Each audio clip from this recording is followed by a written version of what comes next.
ito ay rated SPG. Striktong patnubay at gabay ng magulang ang kailangan. Maaaring may masiselang tema, lengguwahe, karahasan, sexual, horror o droga na hindi angkop sa mga... Nagtagumpay si Imaw na ipadala itong si Pirena sa mundo ng mga tao upang hanapin ang natatanging pag-asa ng Encantadia.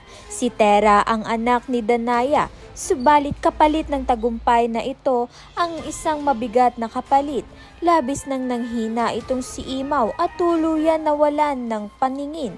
Ginamit niya ang natatangi at huling lakas upang mabuksan ang daan patungo sa mundo ng mga tao. Sa kabilang banda naman nga, hindi na basta ordinaryo itong si Tera. Sa kanilang barangay, unti-unti na siyang kinikilala bilang tagapagligtas. Sa panahong lumalaganap ang mga kasamaan at karahasan, laging naroroon itong si Tera upang iligtas ang mga naapi at ipagtanggol ang mga inosente. Dahil dito, binansagan nga siya ng mga tao bilang sangre, isang pangalan na puno ng paggalang at paghanga.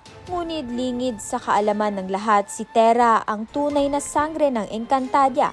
Pinipili nga niyang itago ang kanyang pagkakakilanlan upang mapanatili ang kanyang kaligtasan at maisakatuparan ang mga malawak niyang misyon.